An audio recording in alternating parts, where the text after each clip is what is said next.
رمضان اللہ کی عبادت کا مہینہ ہے، رمضان روزے رکھنے کا مہینہ ہے، رمضان تلاوت قرآن کا مہینہ ہے، رمضان اللہ کی عبادت کا مہینہ ہے، سجدوں کا مہینہ ہے، رمضان روزے رکھنے کا مہینہ ہے، رمضان اللہ کی بارگاہ میں سجدے کرنے کا مہینہ ہے۔ تو صحابہ شعبان کے اندر ان سارے معاملات سے فارغ ہو جایا کرتے۔ میرے پیارے اور میٹھے اسلامی بھائیوں، آئیے اب میں تیسرے ٹاپک اپنے تلاوت قرآن کی طرف چلتا ہوں، اسی رمضان کے ساتھ ملا کر۔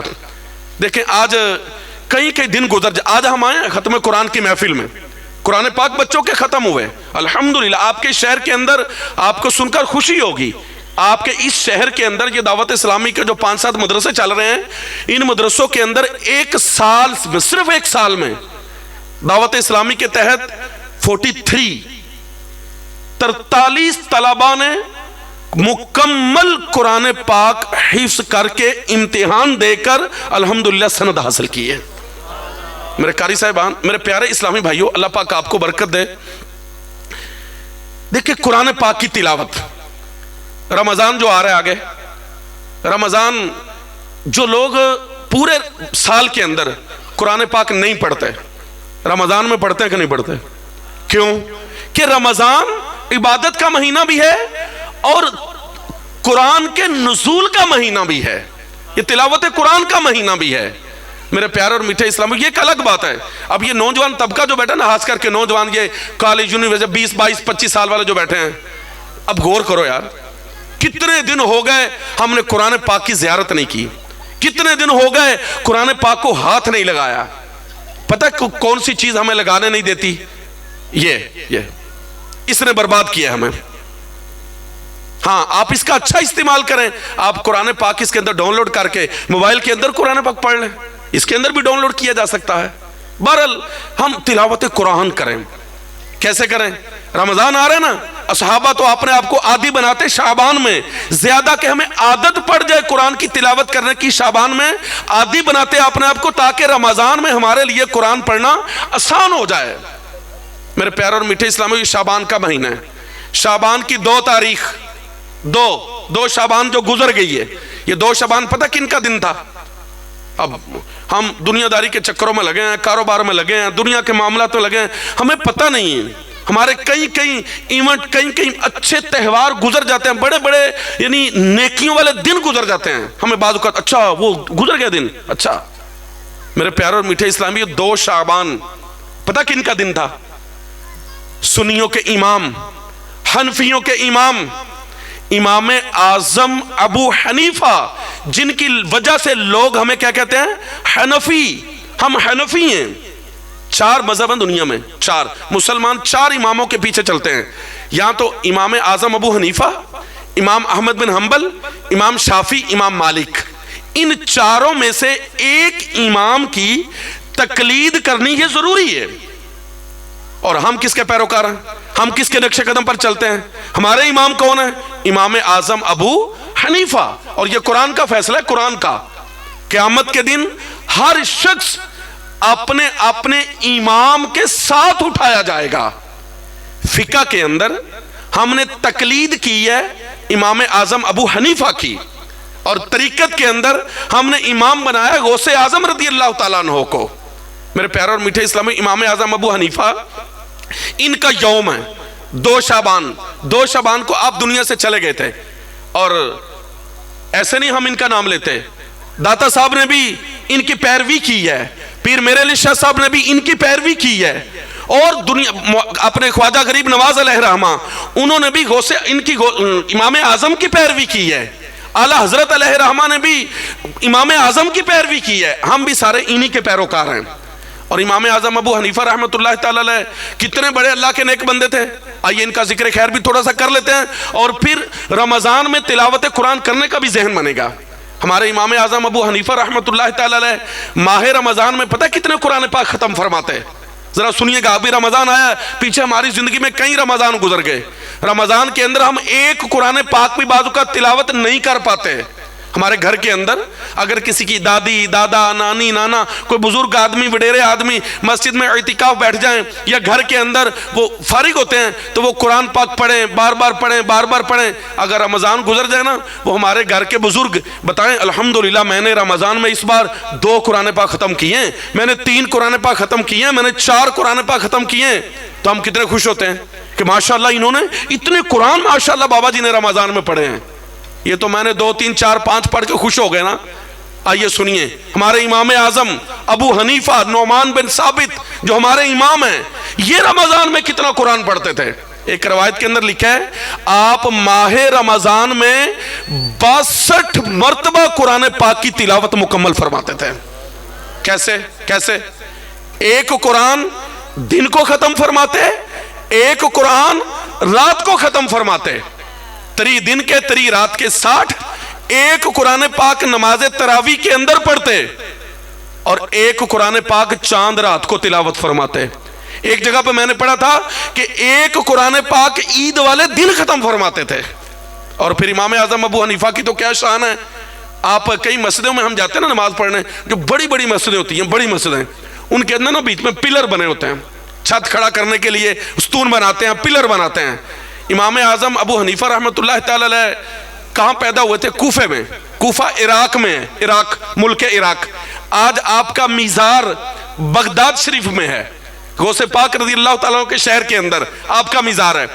آپ کی مسجد تھی جامع مسجد دمشق. آپ تحدیث نعمت کے لیے فرماتے ہیں، کہتے ہیں یہ دمشق، جامع مسجد دمشق کے اندر جتنے مسجد کے حال میں پلر بنے ہوئے نا، الحمدللہ ابو حنیفہ نے، میں نے یعنی ہر پلر کے پاس کھڑے ہو کر ایک ایک بار قرآن کریم مکمل تلاوت کیا ہوا ہے. اور جس کمرے کے اندر آپ کا انتقال ہوا تھا، جو گھر میں کمرے ہوتے ہیں ہمارے، جو آپ کا کمرہ تھا جس میں آپ کا انتقال ہوا تھا، اس کمرے کے اندر آپ نے زندگی کے آخری ایام میں 7000 مرتبہ قرآن پاک کی تلاوت مکمل فرمائی تھی. یہ ہے ہمارے امام اعظم. آئیے ایک بات اور ان کی سنا کے پھر آپ نے کچھ تنظیمی بات ایک دو کرنی ہے، پھر بیان کو میں سمیٹتا ہوں. میرے پیارے اور میٹھے اسلام، ہمارے امام اعظم ابو حنیفہ، ان کا بھی ذکر خیر 2 شعبان بھی ہے. پیارے اسلامی بھائیو، جب امام اعظم ابو حنیفہ نے اپنی زندگی کے اندر پتہ کتنے حج کیے ہیں؟ حج، ہم میں سے مثال کوئی ایک بار حج کر کے آئے، ساری زندگی لوگ اس کو کیا کہتے ہیں؟ حاجی صاحب. کہنا بھی چاہیے، کوئی بری بات نہیں، کہنا چاہیے. جو حج کر کے آئے ہمیں اس کو کیا کہنا چاہیے؟ حاجی صاحب. میرے پیارے اور میٹھے اسلامی بھائیوں، اگر کوئی 2 حج کر کے آ جائے، 3 حج کر کے آ جائے، ہم کہتے ہیں یہ الحاج ہے.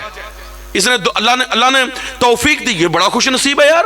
2 حج کر لیے، 2 بار مدینے سے ہو کے آ گئے، 3 بار مکے سے ہو کے آ گئے، بڑا خوش نصیب ہے. اور واقعی خوش نصیب ہے ہی خوش نصیب کہ جس کو بار بار بلاوا آ رہا ہے. امام اعظم ابو حنیفہ، یہ جہازوں کا دور نہیں تھا، وہ یہ بحری جہازوں کا بھی دور نہیں تھا، گاڑیوں کا دور نہیں تھا. اس دور میں حج کیے جاتے تھے پیدل، اونٹوں پر، گھوڑوں پر، گدھوں پر یہ سواریاں ہوتی تھیں. امام اعظم ابو حنیفہ رحمۃ اللہ تعالی علیہ نے اپنی زندگی کے اندر 55 کیے ہیں. کتنے ادا کیے ہیں؟ 55 حج. آخری حج تھا آپ کی زندگی کا، 80 سال آپ کی عمر ہوئی ہے. امام اعظم ابو حنیفہ کی آخری حج تھا. 56 حج ادا کیے، 55 نمبر آخری حج کرنے کے لیے گئے ہیں. جب گئے تو کعبے کا طواف کیا تو دل میں خیال آیا، بڑا مزے کا واقعہ. یقین کریں ہم حنفی ہیں، یہ بات سنیں گے انشاءاللہ آپ کا ایمان تازہ ہو جائے گا. ہم حنفی ہیں، ہم امام اعظم کے ماننے والے ہیں، ہم ان کے پیروکار ہیں، ہم نے ان کی تقلید کی ہے. امام اعظم ابو حنیفہ رحمۃ اللہ تعالی علیہ آخری بار حج کرنے کے لیے گئے. حج نمبر 55، کعبے کا طواف کیا، حج کے رکن ادا کیے، حج کے واجبات ادا کیے. آپ کے دل میں خیال آیا، دل میں خیال پیدا ہوا، خواہش پیدا ہوئی. ہماری بھی خواہشیں ہوتی ہیں نا. ہماری خواہشیں کیا ہیں؟ بھئی ایک گھر ہے، 2 ہو جائیں. اولاد ہے، ہر بچے کا الگ الگ گھر ہونا چاہیے. موٹر سائیکل ہے، گاڑی ہونی چاہیے، پیسہ اتنا ہونا چاہیے، کاروبار ہونا چاہیے. ہماری خواہشیں یہ ہیں. امام اعظم کی خواہش کیا تھی؟ آپ نے جب 55 بار حج کیا، آخری حج تھا، جب کعبے کا طواف کیا، طواف کرنے کے بعد دل میں خواہش پیدا ہوئی، خیال آیا کہ یار 55 بار آیا ہوں، ہر بار کعبے کے باہر سے طواف کر کے چلا جاتا ہوں، تو آج کاش میرے لیے کعبے کا دروازہ کھول دیا جائے۔ اب آپ نے کعبے کا متولی، جس کو ہماری لینگویج میں کہتے ہیں مسجد کمیٹی کا صدر، مسجد کی کمیٹی، مسجد کی انتظامیہ، یا کوئی مسجد کے حاجی صاحب، کوئی بزرگ جن کے پاس چابی ہوتی ہے جو وہ تہجد میں آ کے مسجد کا دروازہ کھولتے ہیں، شریعت کی لینگویج میں کہتے ہیں متولی۔ تو جو کعبے کا متولی تھا نا، آپ نے اس کو کہا، فرمایا کہ 55 بار آیا ہوں حج کرنے۔ اس کو نہیں کہا، یہ میں اپنی طرف سے سمجھانے کے لیے بات کر رہا ہوں۔ فرمایا کہ میرا دل چاہتا ہے، ہر بار آ کے کعبے کا طواف باہر سے کر کے چلا گیا، میرا دل چاہتا ہے کہ آج میرے لیے کعبے کا دروازہ کھول دو نا، تو میں کعبے کے اندر جا کر اپنے رب کی بارگاہ میں سجدہ کر سکوں۔ کعبے کے متولی نے آپ کی فرمائش پر، آپ کی خواہش پر، اس نے لگایا تھا چابی، کعبے کا دروازہ کھول دیا۔ جب کعبے کا دروازہ کھولا تو آپ نے تصویروں کے اندر دیکھا ہوگا، کعبے کے اندر بھی نا یہ 3 پلر تصویروں میں نظر آتے ہیں، 3 ستون۔ آپ 2 ستونوں کے درمیان کھڑے ہو گئے، 2 ستونوں کے درمیان، اور کعبے کے اندر ہیں، اللہ کی رحمتوں کے سائے میں ہیں، رحمتوں کی چھما چھم برسات ہے، اور آپ دونوں پلروں کے درمیان کھڑے ہو کر آپ نے 2 رکعت نماز ادا کی، 2 نفل ادا کیے، 2 رکعت نماز پڑھی۔ اور چونکہ آپ کو قرآن سے محبت تھی، رمضان میں 62-63 قرآن ختم فرماتے تھے، اپنی مسجد کے ہر پلر کے پاس کھڑے ہو کر قرآن کی تلاوت کی، اور پھر جس کمرے میں انتقال ہوا 7000 بار وہاں تلاوت قرآن ختم کیا، کیونکہ قرآن کی تلاوت سے آپ کو بڑی محبت تھی۔ آپ جب 2 رکعت نماز پڑھی نا، تو ہم تو مسجد میں جاتے ہیں نا نماز پڑھنے کے لیے، ہمیں دنیا کے خیالات، چکر، اور پھر ہم اللہ اکبر کہہ کے ولضالین آمین چھوٹی چھوٹی صورتیں پڑھ کر انا اعطیناک قل هو اللہ جلدی جلدی نماز پڑھ کے ہم چلے جاتے ہیں۔ نماز ہو جاتی ہے، نماز ہونے نہ ہونے کی بات نہیں ہو رہی، بات تلاوت قرآن کی ہو رہی ہے۔ جب آپ نے 2 رکعت نماز نیت کی، اب آپ نے فاتحہ پڑھی، ولضالین آمین الف لام میم ذالک الکتاب لا ریب فیہ، آپ نے پڑھتے پڑھتے 2 رکعتوں کے اندر آپ نے پورا قرآن کعبے کے اندر تلاوت فرمایا۔ جب 2 رکعتیں مکمل کی، سلام پھیرا، سلام پھیرنے کے بعد اللہ کی بارگاہ میں ہاتھ اٹھائے۔ نماز کے بعد کیا کرنا ہوتا ہے؟ دعا مانگنی ہے۔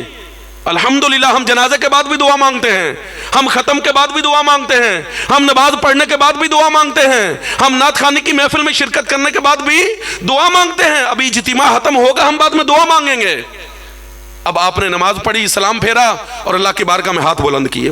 اللہ اللہ، آج کعبے کے اندر ہے ابو حنیفہ، تیرا بندہ آج کعبے کے اندر ہے، اے رب کریم مجھے معاف کر دے، میری خطاؤں کو معاف فرما دے، مجھے بخش دے، اللہ میری آل اولاد کو بخش دے، اللہ میرے استادوں کو بخش دے، اللہ میری بہن بھائیوں کو، میری آنے والی نسلوں کو بخش دے، میرے مریدین کو بخش دے، میرے محبین کو بخش دے۔ دعا کرتے کرتے رکعت ہے، زار و قطار آنکھوں سے آنسو ہیں، رو اللہ کی بارگاہ میں التجائیں کر رہے ہیں، دعا روتے روتے آپ کے مبارک منہ سے الفاظ نکلے، اللہ کی بارگاہ میں عرض کی، اے رب کریم، آج ہم تو اپنے لیے دعا کرتے ہیں نا، اولیاء کاملین، اللہ کے نبی، ہم اپنے لیے دعا کرتے ہیں، درود و سلام بعض اوقات پڑھنا بھاری لگتا ہے، یہ درود نبی کے لیے دعا ہے۔ اور میرے آقا صلی اللہ تعالیٰ علیہ وآلہ وسلم دنیا میں تشریف لائے، پیدا ہوتے ہی میرے نبی نے کیا کیا؟ مشہور بات ہے، آپ نے سنی ہوگی، سر سجدے میں رکھ کے کیا اللہ کی بارگاہ میں دعا کی؟ رب حبلی امتی، غاروں میں جا کر کیا دعا کی؟ رب حبلی امتی، راتوں کو اٹھ اٹھ کر کیا دعا کی؟ شب برات آئی تو قبرستان میں جا کے کیا دعا کی؟ اللہ میری امت کو بخش دے۔ مولا کائنات، مولا مشکل کشا علی المرتضی رضی اللہ تعالیٰ عنہ ارشاد فرماتے ہیں میں ہوں، مولا کائنات فرماتے ہیں میں ہوں جس نے نبی پاک کی قبر انور کے اندر تدفین کے وقت، جب نبی پاک کو دفن کیا گیا قبر مبارک کے اندر، میں ہوں جس نے آخری زیارت کی ہے۔ قبر میں نیچے اترے تھے میرے آقا کا جسم اقدس قبر میں اتارنے کے لیے، فرماتے ہیں میں نے آخری دیدار کیا، میرے بعد کسی نے نہیں کیا۔ جب میں نے آخری دیدار کیا قبر انور کے اندر، تو اس وقت بھی اللہ کے نبی کی زبان پر یہ الفاظ تھے، ہونٹ ہل رہے تھے قبر انور کے اندر۔ جب قبر میرے آقا کی بند کی جا رہی تھی تو زبان پر الفاظ تھے، رب حبلی امتی، اللہ میری امت کو بخش دے، اللہ میری امت کو بخش دے، میری امت کو میرے حوالے کر دے۔ امام اعظم ابو حنیفہ رحمۃ اللہ تعالی علیہ کعبے کے اندر ہیں، 2 رکعت میں پورا قرآن تلاوت کیا ہے، دونوں ستونوں کے درمیان کھڑے ہیں اور التجا کر رہے ہیں اللہ مجھے بخش دے، میرے نبی کی امت کو بخش دے، رو رہے ہیں، ہچکی ہیں، اللہ میرے نبی کی امت کو بخش دے، میرے نبی کی امت کو بخش دے، روتے روتے آپ دعا کر رہے ہیں۔ ہم حنفی ہیں، ہم آپ کے ماننے والے، آپ ہمارے امام ہیں، ذرا جملے سنیے گا، اپنا ایمان تازہ کیجئے گا، رو رو کے دعا کریں اللہ میرے نبی کی امت کو بخش دے۔ کعبے کے ایک گوشے سے، ایک کونے سے، ایک نکر سے، کعبے کی دیوار کے اندر سے آواز آئی اللہ پاک کی طرف سے، آواز آئی اے ابو حنیفہ، اے نعمان، تم نے بڑے اچھے طریقے کے ساتھ ہماری معرفت حاصل کی، تم نے ہماری پہچان کی، ہماری عبادت کی، سر سجدے میں رکھ کے تو نے راتوں کو ہمیں منایا، ہمیں یاد کیا، عبادت کی، علم حدیث تو نے دن کو طلباء کو پڑھایا، میرے دین کی خدمت کی، تم نے بڑے اچھے طریقے سے ہماری پہچان کی۔ آواز آئی اے ابو حنیفہ، ہم نے تمہاری اس دعا کے صدقے، تمہارے صدقے میں قیامت تک جتنے تیرے پیروکار ہوں گے